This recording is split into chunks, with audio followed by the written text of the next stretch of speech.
This is how to solve situational questions on your PMP exam so you can avoid all the headaches that I had when I was taking my exam. I'm going to share with you my problem solving approach and stick until the end because I'll walk you through 5 PMP questions from my favorite software app that helped me score above target in all domains, which is Pocket Prep, who is the kind sponsor of today's video. More on that later. So here's how I became really good at solving PMP questions. You see, situational questions can range from easy to moderate to very difficult. It's kind of like playing the Super Mario game. It can get really difficult when you don't know the layout and you're trying to jump and run past through all the piranha plants without having any power-ups. The good news is that once you figure out the structure of a question and you learn how to go through my checklist, which I'll review later, then you can easily solve any other question. First, you're given a paragraph that explains the context of a scenario where a project is being managed, and there's usually an issue which needs to be resolved. Each situational question is going to be focused on a predictive, agile, or a hybrid approach, and is typically tied to one of the pillars in project management, such as communication, managing stakeholders, mitigating risks, optimizing your schedule, your budget, your resources. You get the idea here, right? And at the very end of this question, you'll see a variation of a sentence that might look like this. What should you do next as the project manager? What is your best course of action to take? How should you move forward? Or which is the best option to take? Do you see a common trend here? They all sound pretty similar, am I right? I hope you're having that light bulb aha moment because PMI wants to put you in the driving seat of your car where you're the project manager in control. Not somebody else, but you. You're the person in the cockpit, like Tom Cruise is, flying a fighter jet F-18 model like they did in my all-time favorite movie, Top Gun Maverick. You gotta think and you have to ask yourself, if I was a project manager in this situation, what would be the best way for me to act to keep the project moving forward? Many times, you'll have to make a tough decision and decide between two choices which both might sound correct. And here's what I recommend. Pick the answer which makes the most sense and best solves the problem if you get stuck. Just run through my 5-step checklist, which is the following. First, are you following best practices? Second, are you communicating with the right stakeholders? Third, are you being proactive and not escalating to your sponsor right away? Fourth, for predictive projects, are you evaluating changes before you change the project scope, schedule, or cost? And fifth, are you acting like a servant leader with the best interests of your team? By the way, if you're getting value out of this video, don't forget to smash that like button because it inspires me to keep creating high quality content just like this. Now let's solve 5 PMP exam questions for my favorite software app, Pocket Prep. As we get into each question, pause the video and drop me a comment down below with what you think the right answer is and why. Let's learn from each other so we can pass our PMP exam this year. Question 1. Tracy has just concluded the project kickoff meeting for a construction project assigned to her. She then disseminates surveys to gather feedback on ways to improve future meetings. After gathering the responses and consolidating the information, what should she do next? A. Update the lessons learned register. B. Update the scope management plan. C. Submit a change request. Or D. Update the issue log. Before we analyze the question, pause the video and leave me a comment down below with what you think the answer is. So here's how I would analyze this question. Before we do anything, let's look at that last sentence. The question asks you, what should she do next? Not tomorrow, not later in the month, but right now. What should she do next? Meaning, what is the very first thing that she should do to keep the project going? Put on your thinking cap and imagine yourself in this situation. Pretend you have this magic wand, okay? I know it's a yellow highlighter, but let's imagine that it's a wand for now. And let's say that you've teleported yourself into the scenario as if you were Harry Potter. You're the project manager and you just finished your project kickoff, which means that you're in the initiation phase. You're about to go into planning and you're asking your team for feedback on how to make your meetings better. Make sense so far? Now that you've squared away the situation, let's take a look at all the menus of our choices. This is where the fun begins. Okay, so that's my evil laugh, but seriously, you only have 4 choices to pick, and only one of them is the right answer. So let's see which answer choice we can eliminate first. Choice B, update the scope management plan. You don't typically update a scope management plan before you go into the planning phase of a project. So this is a hard no for me. Let's cross that answer choice out. Now choices C and D. For this question, are we evaluating any specific changes to our project or any issues? No, right? We're getting feedback from our team. So choices C and D, they're incorrect and they gotta go. They gotta go out that door, which means that the best answer has gotta be choice A, update the lessons learned register. What I love about Pocket Prep is that it gives you a full-length explanation of why choice A is the best answer. Here's what it says. The lessons learned register is used to record knowledge gained that occurred during the project. So Pocket Prep gives robust explanations in case you need just a little bit more background as to why answer choice A is the correct answer. And if you want to dive deeper, what I also love about Pocket Prep is that it gives you the exact page reference to your PMBOK guide, and here it references pages 185. Now for a second question from another quiz that I took with Pocket Prep, you are leading a project to implement a new information system throughout an organization. You have concerns that the members will not accept the product due to their anti-change culture and dislike of new initiatives. What is your best course of action as the project manager? A, build a user manual for easier transition. B, coordinate a meeting with the members and listen to their opinions. C, do nothing, it is none of your business. Or D, conduct a launch meeting. Before we analyze this, pause the video and put your answer down in the comment section down below. For how I would analyze this one personally, let's do something a little bit different. We're gonna shake things up a little bit and go straight to the answers. Are there any answer choices which are obviously incorrect? And I want you to get into the habit of asking yourself this question anytime that you're solving a practice problem. Is there any answer choice that is obviously incorrect? Get it ingrained into your mind right now. It's kind of like playing the game Where's Waldo? When I was a kid, my parents bought me the Where's Waldo books, and it was so much fun trying to see where in this picture is Waldo. Where is he standing out? And that's the same strategy with this approach. Which answer choice sticks out like a sore thumb and which one clearly doesn't belong? If it obviously doesn't belong or make any sense, then may the odds be ever in your favor. Yes, my hat's off to you, Hunger Games, that you can eliminate it and focus all of your energy on the other answer choices. Treat this like a game for yourself. Now for the first answer choice A, it says that the best course of action is to build a user manual. This could possibly be a right answer, so let's leave it. Now choice B is about coordinating a meeting with the team members and listening to their opinions. Remember from my 5-point checklist earlier, how we talked about how project managers should always act like a servant leader with the team's best interest in mind? This seems like a pretty good answer. So again, let's leave it here for now. Choice C, on the other hand, says do nothing.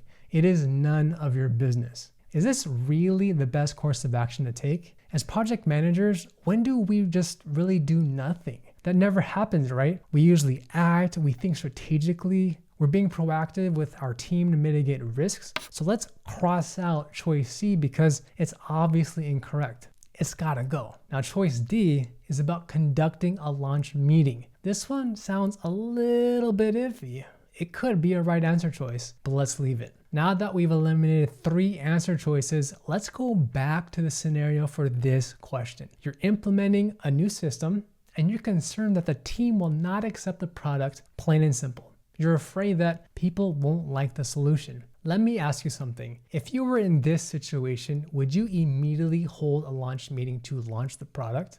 Probably not, right? Especially if your team isn't on board with you. Let's think this through here. You'd probably want to have some kind of discussion to understand your concerns and get their alignment. So choice D is out that window, so let's cross that one out. And now we're left with either choice A or choice B. Choice A for building user manual doesn't seem to make any sense. How would making a user manual ease the concerns and increase the buy-in from your team? Probably not. So let's cross that one out, which means the correct answer has to be choice B. Coordinate a meeting with the members and listen to their opinions. Do you see how I analyze each answer choice step by step? Use this same problem-solving approach for any question that you see on your PMP exam. Now, if we pull up Pocket Prep's answer screen, we can see that choice B is correct. Here's what it says. The first step in achieving acceptance of the product is by engaging and listening through open dialogue, thus encouraging positive discourse and strengthening the organizational culture.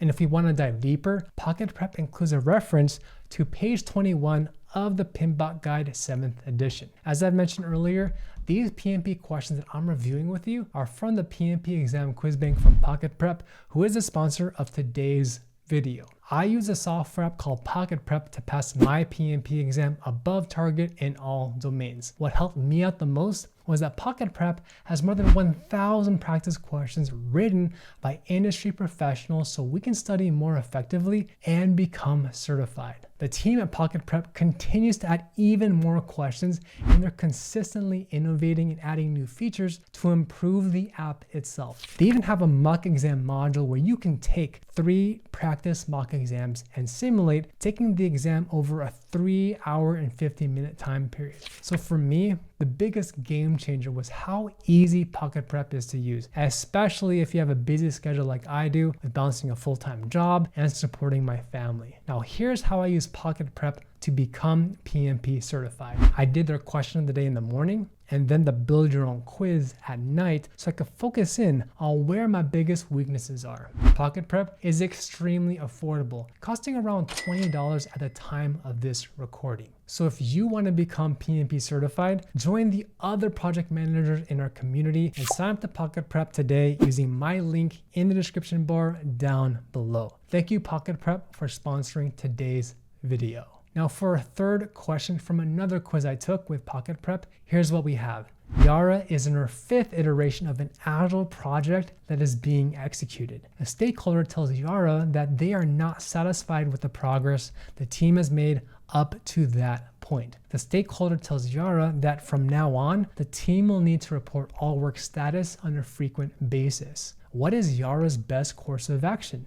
A, recommend the stakeholder submit a change request. B, recommend the stakeholder talk to the product sponsor. C, recommend that the stakeholder periodically review the information radiators. Or D, recommend the stakeholder attend the daily stand-ups. Just like before, pause the video and put in your answer in the comment section down below and why you think it's correct. So for this problem, let's just cut straight to the chase here and let's go to the answers. You'll actually be quite surprised by how fast you can narrow down to the correct answer without having to dissect the main paragraph or the body of the question itself. Just looking at the answer choices here, which one makes absolute zero sense? If you were the project manager in charge of this agile project, is there anything that we can eliminate right out the gate? Choice A says the word change request. Does that ring any bells to you? If you said yes, ding, ding, ding, ding. If you had skimmed the question, then you know that this is an agile project and you're not going to be using change requests to change a project's scope. For agile projects, use a backlog to prioritize your team's work based on what brings the most value to your customer. So let's cross this one out. It's got to get out of there. Now choice B says to recommend the person to talk to our sponsor. So usually in real life projects, your sponsor could be a senior manager, a director, or a senior director, someone who's pretty high up in the organization. Would you immediately tell somebody to go talk to your director or your senior director? Think about it. Is that really the best answer choice? Probably not. So let's take this one out of the playing field here and let's eliminate it. And now we're left with only 2 answer choices. We literally have increased our odds of getting this question correct from 25% to 50%. So to figure out which one is the best answer, let's dive deeper into the actual scenario. If we're leading an agile project, that means that we're leading a team in 2-week iterations to develop a product. And at the end of those 2 weeks, you demo what's called a working increment to your customer and your stakeholders. But guess what? In this scenario, it seems like this person has high expectations. They want to report on your project's updates more frequently. Well, Alvin, how do you accommodate their needs? If you're the Scrum Master or the Agile Project Manager in this scenario, do you just suck it up and create more reports for them? Let's be real here. You're not going to create more reports just to accommodate only one stakeholder. In Agile projects, where do you typically share information with the latest progress? It could be a burn down chart or a burn up chart, or something that shows your team's velocity with completing the sprint. And where do you find that? Well, it's in what's called information radiators. So if we look at our last two answer choices, it has to be choice C. When I first solved this question from Pocket Prep, I made the mistake and I chose the incorrect answer. Now, what I love about Pocket Prep is that it gives you a very concise explanation as to why all the answer choices are either correct or incorrect. It's very quick and it's very easy to follow, so you can focus on what matters the most. It says here that information radiators exist within an Agile project to convey progress to the stakeholders. Simple enough, right? By the way, if you made it this far, I do have a free gift for you. If you'd like to fast track your path to passing your PMP exam, sign up to my free PMP course at alvinthepm.com/bootcamp, and you'll learn my strategy to solve questions the fast and easy way. As a reminder, grab all the resources that I recommend to pass your PMP exam by checking out all the links in the description bar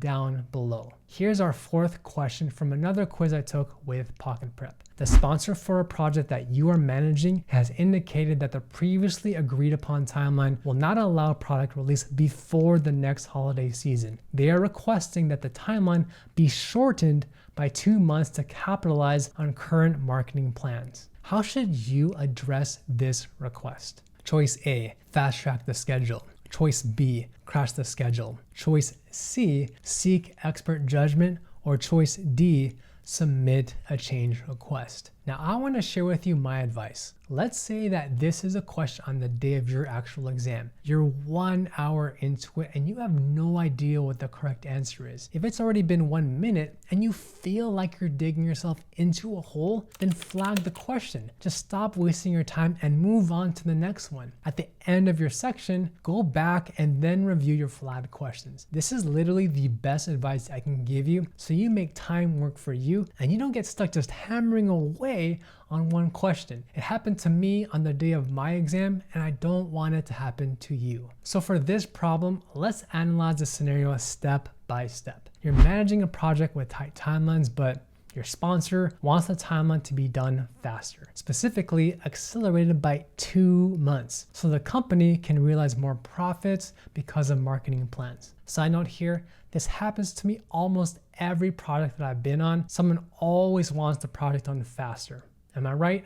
Raise your hand if you've ever been through this scenario before. So going back to the question, if your sponsor tells you that they want the project done faster, would you immediately fast track or crash your schedule? If you don't even know what the impact is to your project scope, cost, and resources, wouldn't you want to understand what the impact is before you agree to change the schedule right away? You'd probably want to process some kind of a change request, right? So if you look at the answer choices, the only one that talks about a change request is choice D. So this is the best answer out of all the other ones. Now let's take a look at Pocket Prep's explanation, and here's what it says. Before executing the sponsor's request, you should first follow protocol and submit a change request. Change requests are submitted when the project scope, project schedule, or documentation needs to be modified. Pocket Prep also explains why choice C is not correct. The last paragraph states that seeking expert judgment may not provide a formal review process for the proposed change and its potential impacts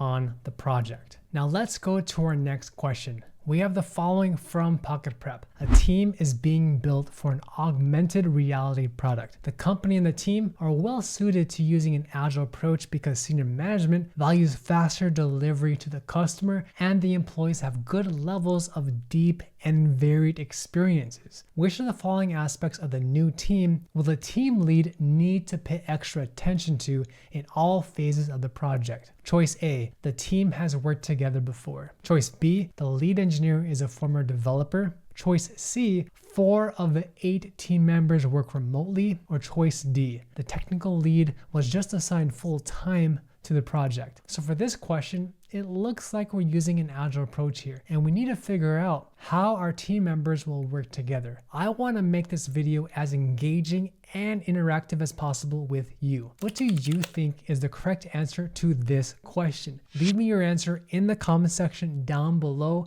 and the reason why you think is the correct answer choice. Remember, this question is tricky, so pick the answer choice which makes the most logical sense. Let's encourage each other to pass our PMP exam together this year. I believe in you and I absolutely know that you're going to crush it. If you enjoy these questions, I encourage you to sign up to Pocket Prep using my link down below because they have very robust questions that will get you in the mindset of solving PMP questions and you'll be prepared for the final day of your exam. If you're still stuck studying for your PMP exam, please watch this video next to learn how to get certified as fast as possible, and I'll see you in the next video.